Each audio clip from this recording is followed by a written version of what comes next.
بەناوی خوای بەخشندەی میهرەبان سڵاوتان لەبێ بیسەنار و بینەرانی خۆشەویست لەم گفتوگۆ کراوەدا قسە و باز دەکەین سەبارەت بە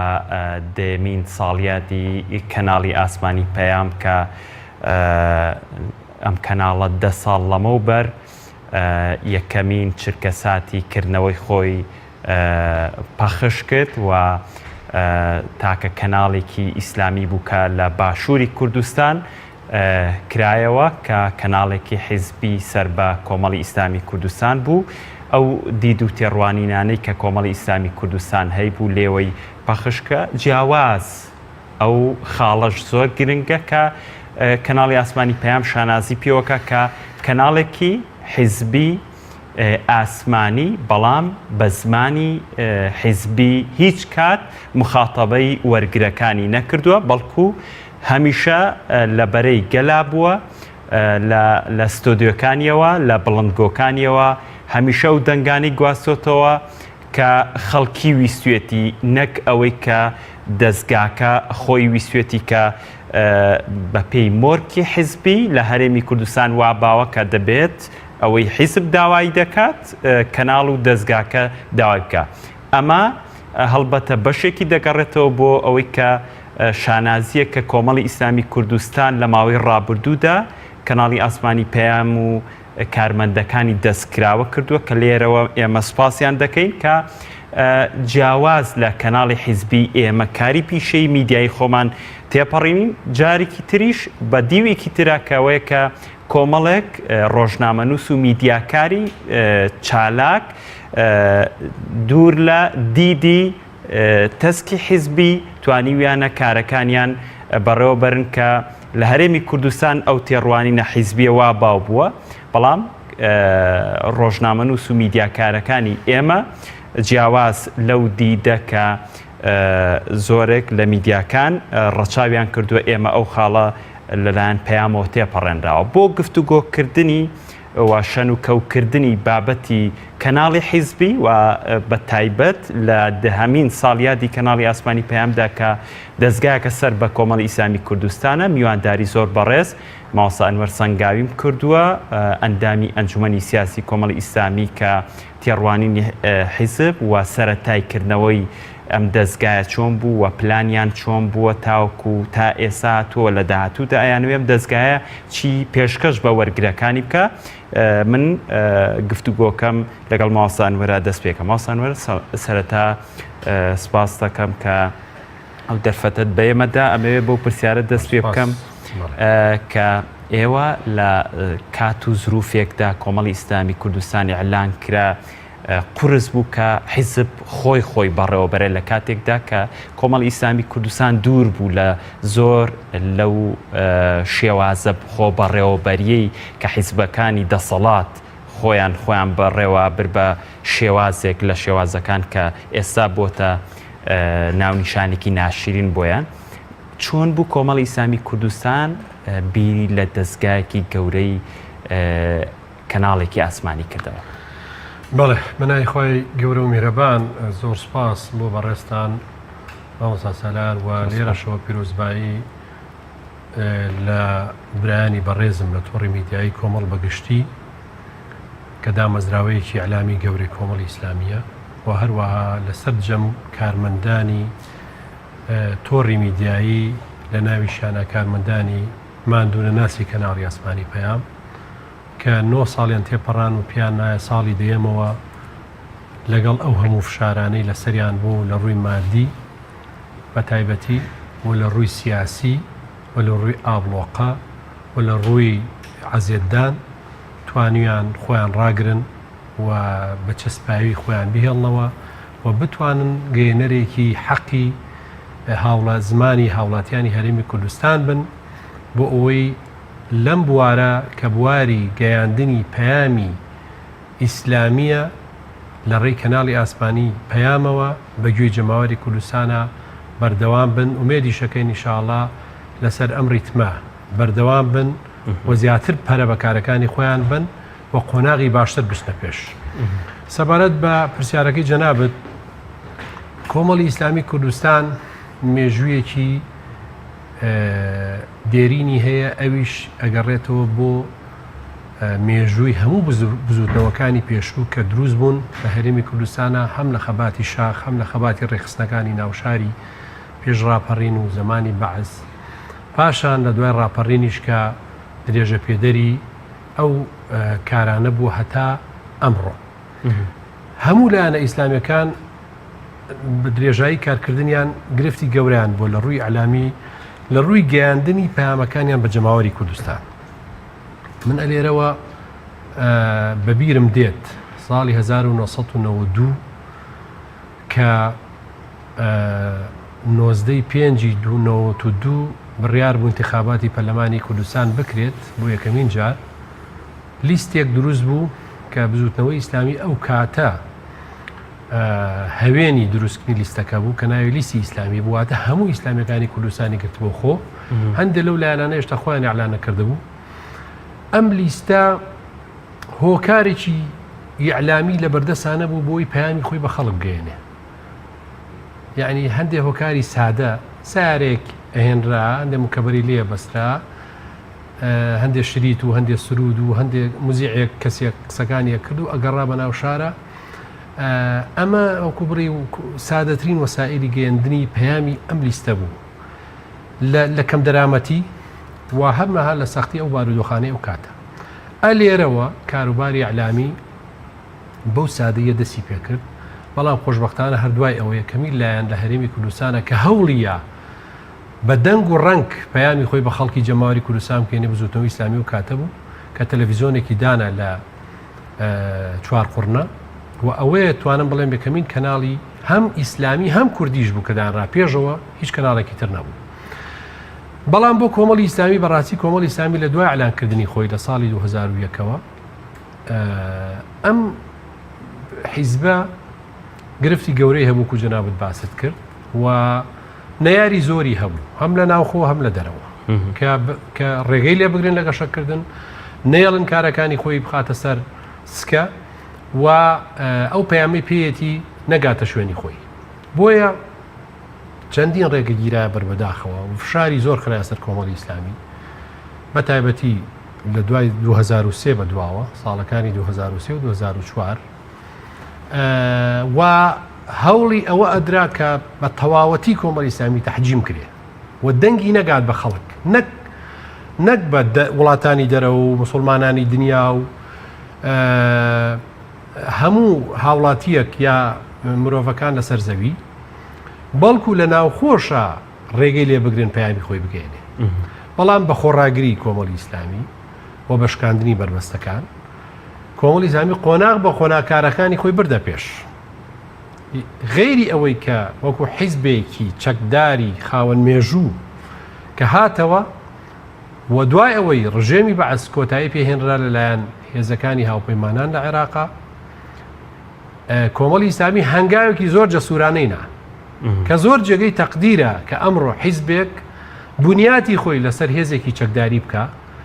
ڕۆژگارێک بێتە پێشەوە بڵێ من ئەتوانم بە بێ چەکیش ئەو چەکەشم پێنە بێ خەباتی سیاسی خۆم کەمەوە بە شێوەیەکی مەدەنیانە خەباتکەم تەنها حیزبێک لە کوردستانە تێپەڕاندنی قۆناغی چەکداری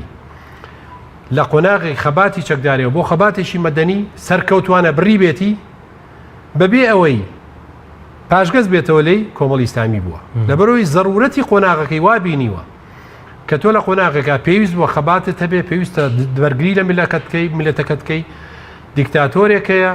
زوڵم لە میلەتاکە دژمنی هەیە میلەتە پێویستی بە بەرگریە پێویستی بە چەکە پێویستە دیفاعی دەکەی لە قۆناغێکە کە ئەم محەتەیە تەواوە بێ وێزگەیە کۆتایی پێە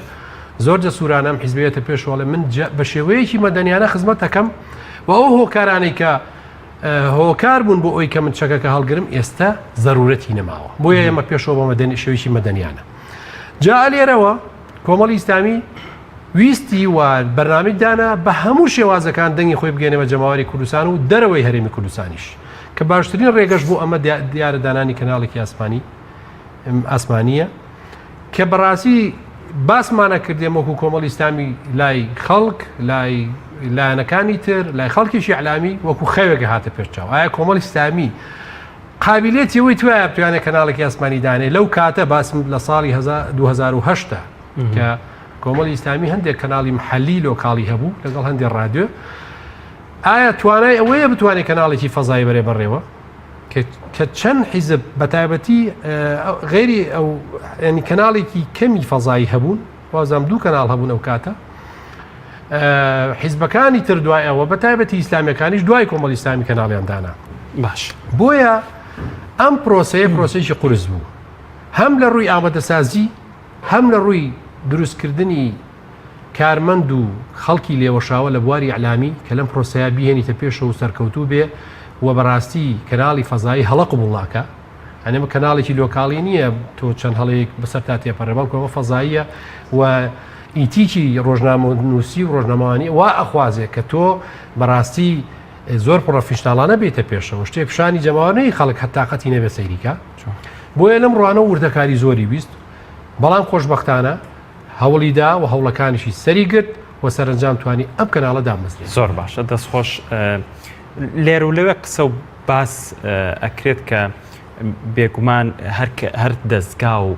کەناڵێک کە سەر بە حیزب بوو لایەنێکی سیاسی بوو ئەبێ کۆمەڵە پرانسیب هەیە ئەم کەناڵە تایبەتمەندی و پابندبوونی خۆی بەو حیزبەوە و بەو لایەنەوە پابندکە ئێوە وەکو ئەنجومەنی سیاسی ماوەسا ئەنوەر تێڕوانینتان بۆ پەیام لە ڕابردووە باسمان کرد لە داهاتوودا ئەتانەوێت ئەم کەناڵە چۆن هەنگاوی بنێت و بێگومان ئەوە ماوەی چەند ساڵێکە تایبەتمەندی گۆڕیوە بۆی کە بۆتە دەستگایەکی خەبەری و کەناڵێکی تری ئاسمانیمانەیە تایبەتە بە بانکەواز ئێوە تانوێت لە داهاتوودا چۆن پشتگیری ئەم کەناڵە بکەن لەوەی کە وەکو خۆت باست کرد پرۆفیشناڵان تر بێتە ناو ساحەکەوە بێگومان ئەمە مادام کەناڵە سەر بە لایەنێکی سیاسی بێم لایەنە سیاسی دەعمی کولی بکات بۆی کە کارەکانی بەجوانی بکە من ئەمەوێت لێرەوە تێڕوانینی ماوەسا ئەنوەر وەکو ئەنجومەنی سیاسی ببیسم کە ئێوە هەنگاوتان هەیە و پلانتان هەیە کام دەستگایە باشتر تۆکمەتر و بەرەو سەرکەوتنی باشتری بەرن وەڵام من حەزەکەم لێرە مامۆستا سەلار باز لەوە بکەم کە کۆمەڵی ئیسلامی نەریتی ئیشکردن و شێوازی ئیشکردنی جایە لە زۆربەی حیزبە سیاسیەکانی کوردستان کۆمەڵی ئیسلامی کوردستان ئەوەی بە ئامانج گرتووە ئامانجی گشتی پێش بخا لە هەموو پرۆسەیەکە وار هەنگایەگەینێ لە ڕێی موسساتەکانیەوە بە هەموو نەوەکانیەوە واتە موسساتەکانی کۆمەڵی ئیسلامی کە ئەمڕۆ ئیشەکەن لەناو کۆمەلگا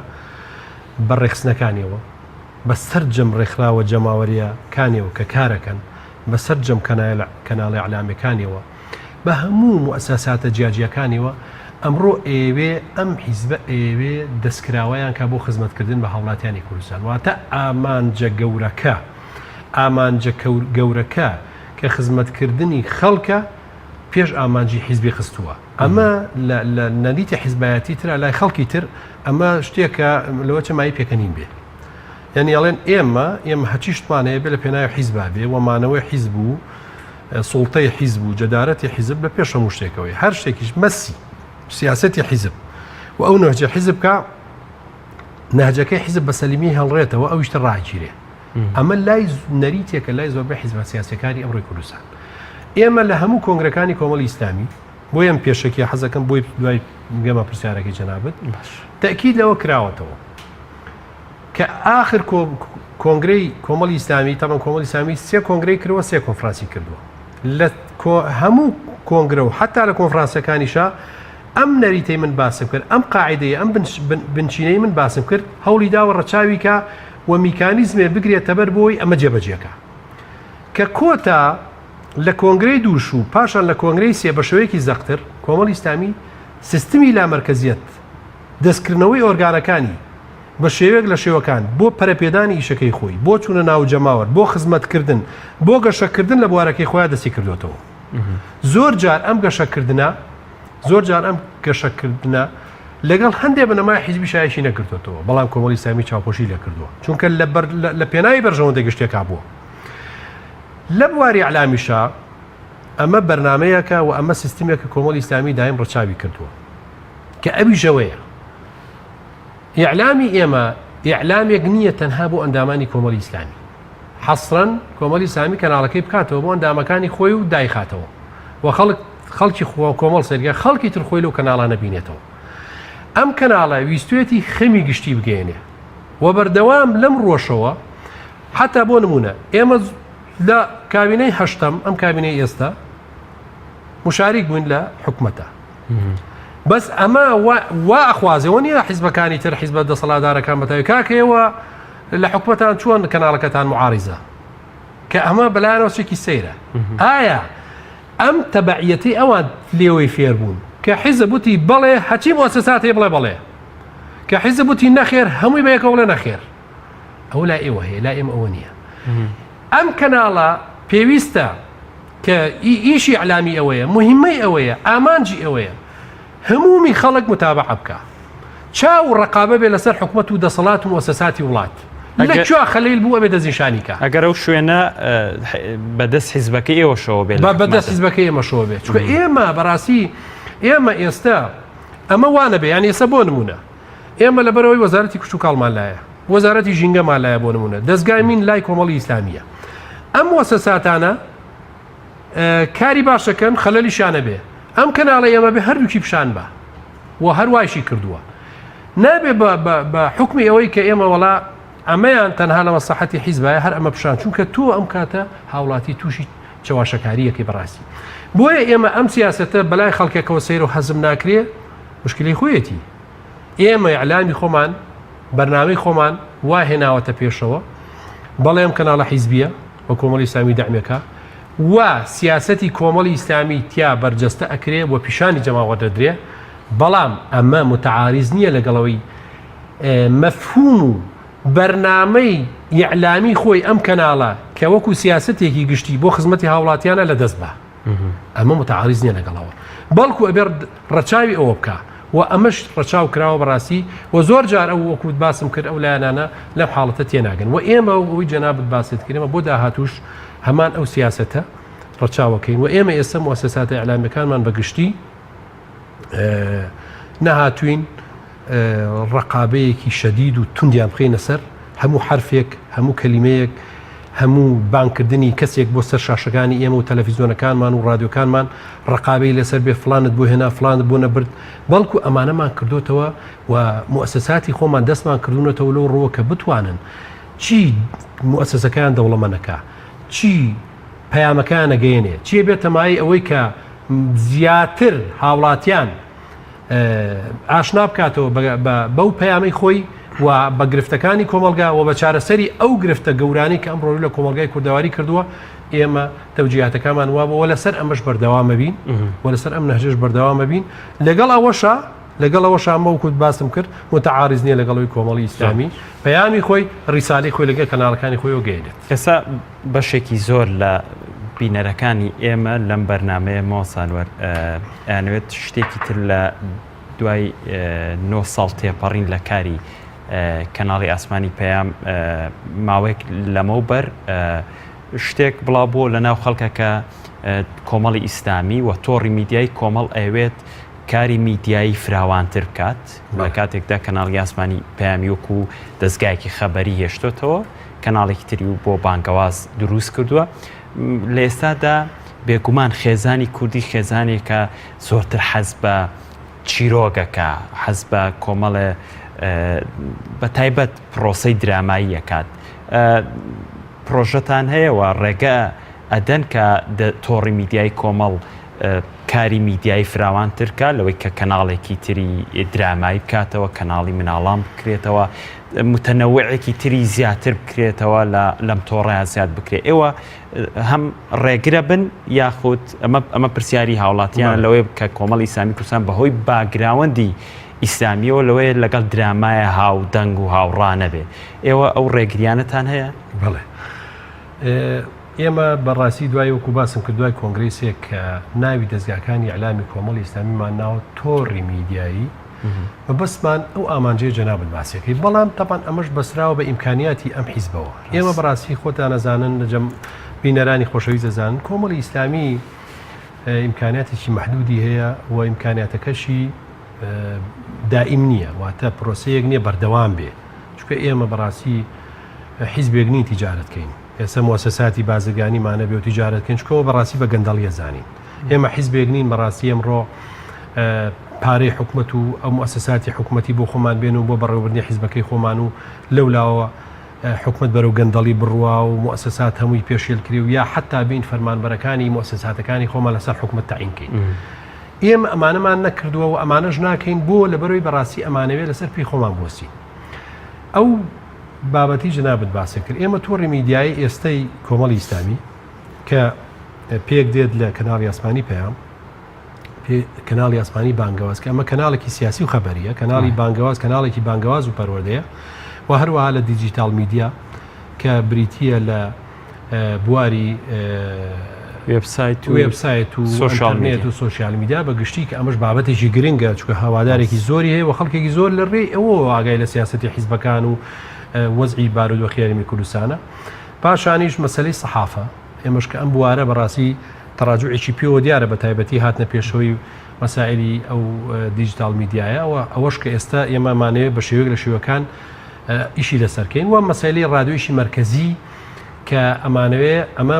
وەکو بەرنامەی کۆمەڵ کە لە کۆنگرا دیاری کردووە کە ئەم تۆڕە بێ لەمانە پێ بێ بەڵام ئەمە ڕێگر نییە لەوەی هەر بوارێک و هەر مەجارێک تریش کە پێویستی کۆمەڵگە بێ و پێویستی جەماوەری کۆمەڵی ئیسلامی و جەماوەری کوردستان بێ ئەم کۆمەڵی ئیسلامی بیری لێ بکاتەوە. ئێمە بەڕاستی لەگەڵ ئەو توانە مەحدودەی هەمانە لەگەڵ ئەو فشارە مادیە زۆرەی لەسەرمانە. یعنی بەڕاستی ئێستا ئێمە وەکو باسم کرد کەناڵێکی شمانەیە کە کەناڵی کۆمەڵە دیجیتال میدیا ئەمە کەناڵێکی گشتیە یعنی هەم بواری مناڵانێتە هەم بواری هونەری و ئەم بوارانە شەگرێتە خۆ بواری کۆمەڵایەتی بەگشتی لەگەڵ کەمی توانایی ئێمە خۆتان نەزانن حیزبە سیاسەکانی تر و ئەوانەی کە دەسەڵاتدارن ئەمڕۆ چەندین کەناڵیان کردوێتەوە بۆ چەندین بواری جیاجیە کە بەداخەوە ژمارەیەکی زۆر لەو کەناڵانە نەک خزمەت بە میلەتەکە ناکەن بە هاوڵاتیانی هەرێمی کوردستان ناکەن خەریکە شیرازەی کۆمەڵگەی کوردەواری شتێکەدەن لە ڕووی ڕەوشتەوە لە ڕووی ئەخلاقیاتەوە لە ڕووی ئاداب و عورفەوە لە ڕووی بنەماکانی ئیسلامەوە کە ئەمە زۆر بەمە بەڕاستی بە شتێکی خراپی ئەزانین و ئەم دەسەڵاتدارانەی ئەمڕۆ بە تایبەتی مؤسساتی ئەعلامی ئەم وڵاتە کە وەزارەتی ڕۆشنبیری سەرپەرشتەکە ئەوان مەسوولن لەم حاڵەتە چونکە نابێت و حاڵەتێک بێنیتە پێشەوە بەڕاستی شیرازی کۆمەڵگەت بخەیتە خەتەرەوە و تەنها بیکەی حەقلی ئەعلامی بێ بە حەقێکی تیجاری مەکاسبی مادی یا مەکاسبی سیاسی ئەمە زۆر خەتەرە. جا بۆیە ئێمە بەڕاستی ئێمە بیرمان لێ کردوتەوە و پێمان خۆشە ئیمکانیاتمان بێ بۆ هەموو مەجالە جیاجیەکان ئەوەی جەنابەت باسی کرد کە ئەوەش بوارێکە بەس بە شەرتێک ئێمە بەڕاستی وەکو کۆمەڵی ئیسلامی نامانەوێت لە مؤسسات و ئیعلامی ئێمە فەرهەنگێکی شوێنێکی تر بێنین لە کەناڵەکانمان ڕەنگماتەوە. ئێمە ئەمانەوێ کەناڵەکانمان کەناڵی خۆماڵی بن بە زمانی خۆمان بدوێن بە نەهج و فیکر و بیرکردنەوەی خۆمان بدوێن و لەگەڵ هاوڵاتیانی خۆیانە ئاشنا بن چونکە ئەمە زۆر مشکلەیە تۆ بی تەنها ئەفلامی وڵاتانی تر بە کولتوری ئەو بە بیرکردنەوە ئێو بە عەقیدە و بە مەزهەبی ئەو بێنی لە کەناڵەکانی خۆت بەبێ سانسۆر لێ بێ ئەمە خراپە ئەمە بەڕاستی مەفاهیمەکانی ئێمە ناگەێنێ. ئێمە بەو بیرکردنەوەی خۆمان بەو شێوەکاری خۆمان کە قەنەعەتمان پێێتی وەکو حیزبێکی ئیسلامی لە هەرێمی کوردستانین ئەمانەوێ بەم نەهجەی خۆمانەوە کۆمەڵگەی خۆمانمان ناسێ و ئەو پەیامان پێ بدەین کە لە چوارچێوەی بیرکردنەوە عەقیدە و تێڕوانینی خۆمانەوە هەڵەقڵێ. بۆیە ئێمەش ئەمە ئێستا کە هەندێک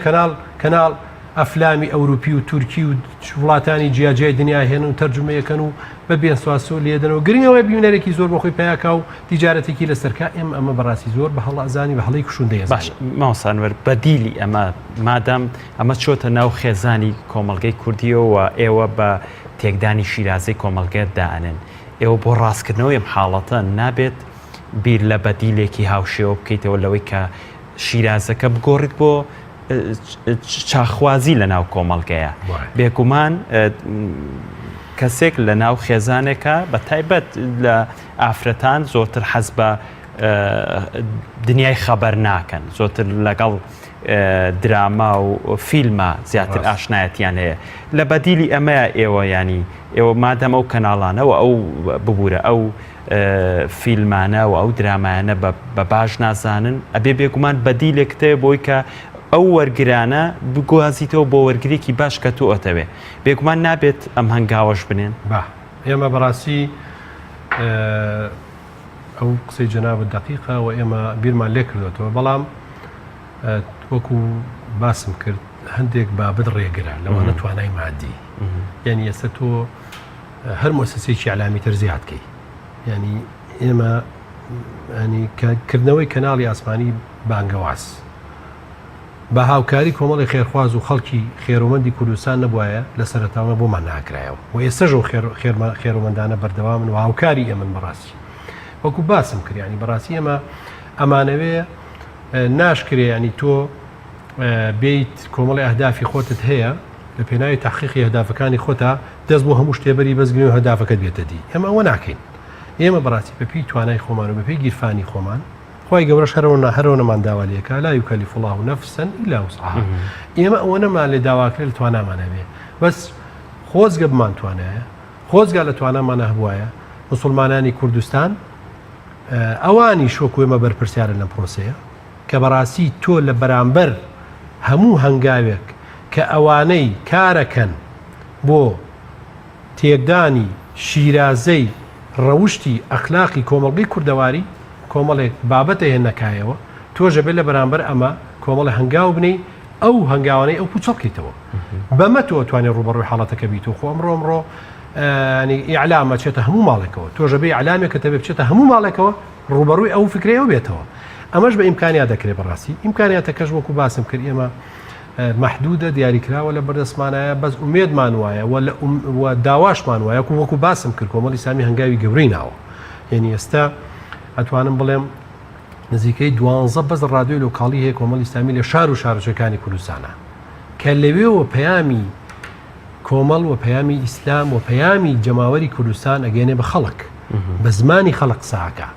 حتا ئێستا لە هەندێک سنوورە ئێمە تەلەڤیزۆنی لۆکاڵیمان هەرماوە ینی بۆ نمونە لە شارۆچکەی دووسخورماتوو کە بەداخەوە تووشی ئەو هەموو گرفتە گەورەی بوونە هاوڵاتیانەی ئەو منتیقەیە کە خێر لە خۆنەدیون بەڕاستی لەوەتەی هەن ئەوان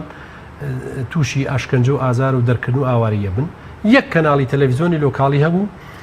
کە لە سنووری دووسخورماتوە پەخشی یاریەکانی کەناڵە یاریەکانی کرد بۆ جەماوەری و سنوورە بەس کەناڵی کۆمەڵی ئیسلامی بوو هیچ کەناڵێک تری لێ نەبوو چکەوان لەوێ دیجیتال میدیا شتیان نییە تەنها ئەو کەناڵە بوو واتە بەس کۆمەڵ لەوێ خزمەتی و خەڵکەیەک و گەنجانی ئەو شارەیە کرد بۆ شێوێ بۆیە بیر کراوەتەوە لەوەی کە ئێمە بەڕاستی چیمان پێیەکرێت لە توانای خۆمان لە توانای محدود و دیاریکرای خۆمانە هەوڵمان داوە بۆیە وەکو باسم کرد ڕادیۆکانمان کەناڵەکانی ترمان فەزایەکانمان هەمووی ئەمانەوێ کە ئەیکەینەوە کەلێنێک پڕکاتەوە کەلێنێک کە بەجێماوە و گرفتی دروستکرۆ لە کۆمەڵگەی کوردەواریە هەوڵێن ئەو کەلێنە پڕکەینەوە جاری وایە فشاری زۆریشوان لەسەر پرۆسەیە دروست بوو ئەنی من نایشارمەوە لێرەوە کە ئەتوانە بڵێم حسەی ئەسەد بەشی شێری بودجەی کۆمەڵی سامی کە بودجەی کۆمەڵی سامی خۆی بودجەیەکی کەمە چونکە هیچ داهاتێکی نییە بەڕاستی وەکو باسم کرد بەڵام ئەوەشی دەسێکەوە بەشی شێری بۆ ئەم کەناڵانەیە کە لەسەر پێی خۆیان بوەسن و نێنە دواوە و بتوانن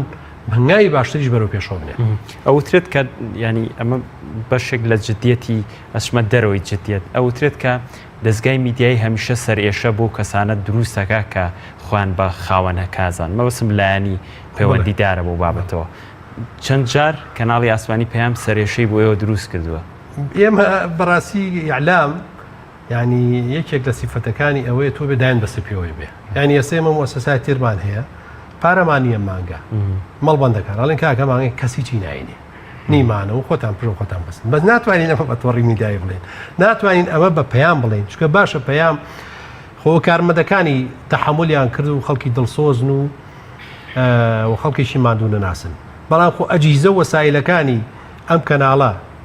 شریک کڕینی شریتە بۆ تەسجیلی ئەو بەرامجانە بۆ نمونە ئەو وەسایلانەی کە ڕۆژانە پێویستانە بۆ پێ ئایا ئەمەد لەکوێ ینی کە پارە نەبێت چۆن دابینیکەن ئەو حەقی ئەو مانگی دەستکردەی کە تۆ ماگانە ئەیدەی ئایا ئەم مانگی دەستکردە لەسەر دەوەسێتەوە نەیدەیتی کاکە من نایدەم هەر ببیدەی بۆیە ئیعلام ئەبێ دایم دەست پێوە بێ بەڕاستی دایمە بێ وەکو باسم کرد بەشی شێری بودجەی خۆتی بۆ دیانیکەی جاری وایش بۆ بەڕاستی ئێمە لەم ڕۆوە هەندێک تەڵەب و هەندێک داواکاری برایانمان لە تۆڕی میدیایی بەڕێوەبەرایەتی تۆڕ هاتووە نەماتوانێت جێبەجێکەین بەڵام بە سوپاسەوە زۆر جارەوان خۆیان تەحملیان کردووە خۆیان هاتوون هەوڵیان ناوە گرفتەکەی خۆیان چارەسەرکەن بە شێوەیەکی تر چونکە زۆر جار ئێمە لە توانامانە نەبووە توانامان محدود بوو لەو ڕۆ زۆر باشە ماسانوەرد بێگومان کەناڵی ئاسمانی پێیان کە شێوازی کارکردنی گۆڕا بۆ شێوازی خەبەری و هەواڵی بێگومان تایبەتمەندیکی تری بۆ زیاد بۆ ئەوەی کە لە چوارچێوەی گواستنەوەی هەواڵە و بە شێوازێکی دروست هەواڵەکان بگوازێتەوە و شیکاری بۆ ڕووداوەکان بکات. بێگومان شیکاریکردن بۆ هەر پرۆسێک بۆ نمونە پرۆسی گەندەڵی بۆ نمونە ئەبێ ئەم پرۆسەیە ناوبێنیت ئەم پرۆسەیە کەسێکێتیا تاوانبارە لە کاتێکدا ئەو حیزبێکە خاوەنی ئەم دەستگایە لە ناو پرۆسی سیاسیە هەیە ئێوە ئەم بەرکەوتانە چۆن لێ ئەترازێن لەوەی کە کەناڵی ئاسمانی پێیان کۆمەڵە پرۆسەی گەندەڵی ئاشکراکە بەڵام لێکەوتەکانی ئەکەوێتەوە بەر دوموچاوی کەسێک چۆن ئەم دوموچاوانە ئێوە لەگەڵ ئێوە تەعاملەکەنەوە لە ڕووی سیاسیەوە جارێکی تر و قسەیان لەسەر پەیام چۆن بووەوە ئێوە چۆن وەڵامتان داونەتەوە بوو لە بەرامبەرکەوە ئەم کەناڵە کاری پیشەی خۆی کردووە. ئەوە گرفتێک بووە بەڕاستی ئەمە ڕوبەڕوومان بۆتەوە بە تایبەتی بەیتیجاهی سیاسەکەیە یعنی وەکو باس کە جەنابەت تۆ کاتێک کە کەناڵێکی سیاسیت خەبەریت و لەگەڵ حەدەسەکانە ئەژیت و بەڕاستیەتەوێ بە شێوەیەکی ڕاشکاوانە و ڕازگۆیانە خەبەر بە هاوڵاتیانی هەرێمی کوردستان بگەێنی کە بەداخەوە لە هەرێمی ئێمە و لە وڵاتی ئێمە خەبەرەکان زۆربەی ناخۆشن فلان گەندەڵی کرا فلان دزی کرا فلان شوێن داخرا فلان بانزین خراپێن ڕافیت پەم بیسارەکان سووتێن کێ مەسوولە وەزارەتی فلان وەزارەتی ڕێک وەجی سیاسی بۆ ئێمە دروستە بێتەوە لەلایەکەوە حتا جاری وایە بەرزەبێتەوە بۆ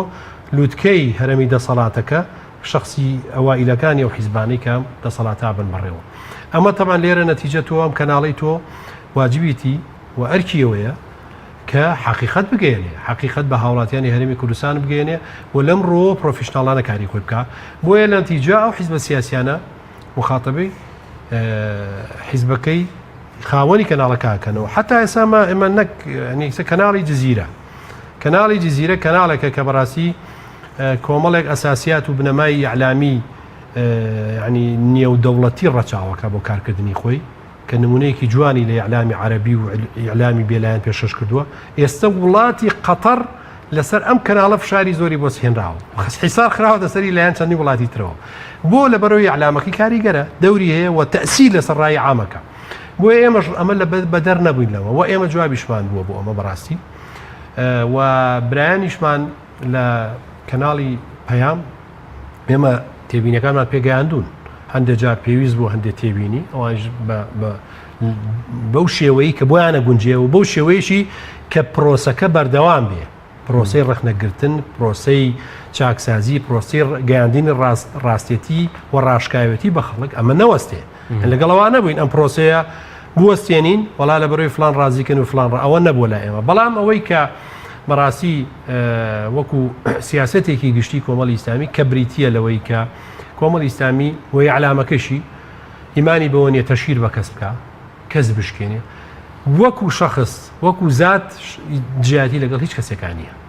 بە محەددی بە دیاریکراوی نەک لە شەخص لەگەڵ حیزبێکی دیاریکراویشانیە بەڵکو ئێمە سیراعمان لەگەڵ گەندەڵیە سراعمان لەگەڵ نادادیە لەو زوڵمەیەکە لە هاوڵاتیانی هەرێمی کوردستان نەکرێت بۆیە لەم ڕۆ بەڕاستی ئێمە قسەمان کردووە کەناڵەکەشمان کە تۆڕی میدیایی و کەناڵی پێیان قسەی بە گشتی قسەی کردووە و باسی لەو حاڵەتانە کردووە ئەگەر هەندێک حاڵەت شێوردی کردبێتەوە ناچار بووە فلان وەزارەت بە محەددی فلان گەندەڵی کرد بێ تەحدیدی کەی چکە بۆ ئەم حکومەتە بێتە سەرخەت زۆر جار ئێمە لەو کۆبوونەوە سیاسیانە کردومانن باسی هەندێک بابەت کراوە ئەو بەرپرسانە خۆیان بێئاگا کردووە تێ بۆ شتانە شەیە ئێمە لە جارێکیان لەگەڵ بەرپرسێکی باڵا دانیشتین باز لەوە کرا کە گەندەڵی هەیە حکومەت کێشەی زۆرە ئەو بەرپرسە وەکو شتێکی سیر ینی باسی ئەوەی گەمر بەلاوانەوە سیر بوو وتی وەڵام من بە یەک شتا زانیم لەم شەوانە لە تەلەڤیزۆنە شتێکم بینی بەوا زانیم گەندەڵی هەیە مان چۆن وەڵا وەزارەتی تەندروستی چەندین تەندەرمانێک ئەکسپایری سووتان بەوا زانیمانی ئەو بەرپرسە کە بەرپرسێکی باڵا بوو ئاگای لەو هەموو گەندەڵیانە لە ڕێی کەناڵێکی ئیعلامی شتێکی وای بنەوە لێوە بۆی دەرکەوت وەڵام حکومەتە گەندەڵی هەیە بۆیە بەڕاستی ئێمە هەموو کات لەگەڵەوە بووین کە بە شێوەیەک يعني کاری سیاسی و کاری علامی بەیەکەوە بڕۆن حرەکەتکەن بە مەرجێک کارە سیاسەکان پرۆسی سیاسەکان دەست نەخاتە بینە قاقای کاری علامیەکە حرەکەی لێ ببڕێ جوولەی ڕێبڕێ بە پێی بیرکردنەوەی خۆی بە پێی مەساڵحی خۆی هەنگاو بۆ کاڵی چوە ئەو کارە بەڕاستی ئەگەر وابوو ئەوی شاوشان ینی نابێ بە شتێکی گشتی وابێ بە پرۆسەیە کە خودی پرۆسی علامی پرۆسەیەکە تەماسی ڕاستەخۆی لەگەڵ خەڵکو گشتیە هەیە بۆ جەماوەرە تەنها بۆ حیزبێکی دیاریکراو نییە بۆیە هەموو کاتێک ئەم کەناڵە ئەبێ بیرکردنەوەی بۆ خزمەتی خەڵکو بەرژەوەندی گشتی بێ نەک تەنها حیزب. زۆر باشە وەکو کۆتا پرسیارم ماوە سانوەر ئەمەوێت بپرسم کە لە باشووری کوردستان دەستگای میدیایی جۆرا و جۆر زۆر زۆرە بێگومان هەموو دەستگا و موسسەیەک منافەسەیەکی کاری میدیایی ئەەکەن شەریفانە مەبەستمە نەک لادان لە پرانسیپی کاری میدیایی. ئێوە پاڵپشتیەکانتان وەکو کۆتا پرسیارم ئەمێ بپرسم کە پاڵپشتیەکانتان بۆ ئەو ڕووبەرەی فراوانەی کە ئەبێ ئەم میدیایە لە منافەسەکەیە هەنگاوی قورسی دێتە بەردەم بۆ نمونە من ورتری کەمەوە ئێستا مەبەستەکەم زۆرتر بۆ کارمەندەکانە ینی کارمەند 10 ساڵە لەم دەستگا و موسسەیە ئێوە دامی تۆڕی میدیایی کۆمەڵتان چۆن لە داهاتووەکەن لەوەی کە ینی توانای تاقەی معریفی و ڕۆشنبیری بواری میدیایی بۆ کارمەندەکانی مسەخەر بکەن ینی کارێ بکەن میدیای لە باشووری کوردستان زۆرێک لە میدیاکان دەورات لە دەرەوەی وڵات لە کۆمەڵە شوێن بۆ موسسەکانیان نەکەنەوە ئێوە داواکاریتان هەیە لەم دەستگایە بێگومان مادام داواکاریتان هەیە ئەبێ کۆمەڵە شتیش بکەن لە بەرامبەر داواکاریەکەی ئێوەیە بۆی ئەم تاقەیە بێتە دی و دوجار داواکاریکە ئێوە جێبەجێ بکرێت. ئێوە هەنگاوی لەو شێوەتان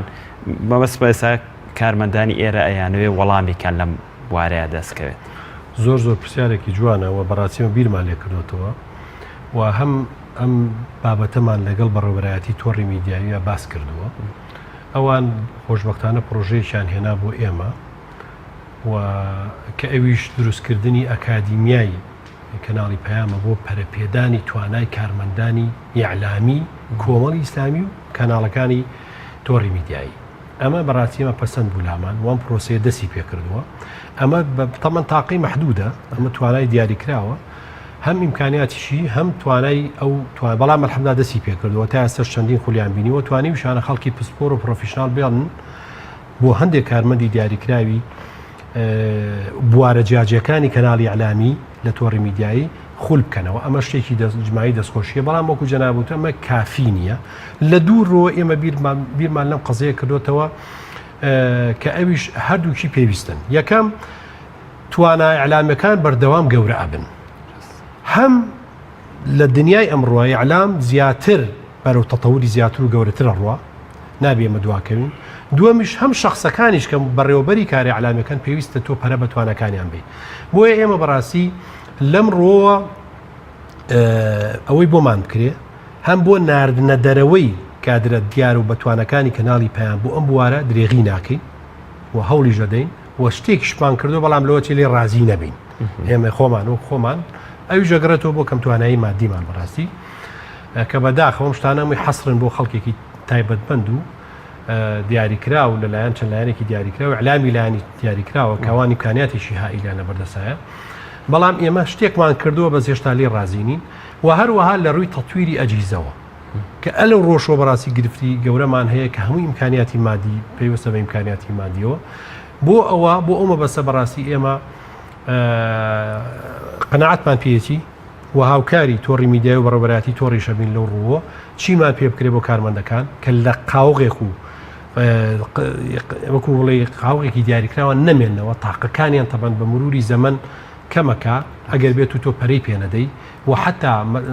تاقی ئیستیعابی ئەم کارمەندانە مەحدود و دیاریکراوە بە تایبەتی ئەگەر تۆ نەیگەین ئاشنای نەکەی بە ئیعلامە بەرفراونەکەی دنیای ئەمڕۆ لە دەرەوە کە چۆنە کە چۆن تەتەوری کردووە ئومێ دەکەین ئێمە ئومێ دەکەین کە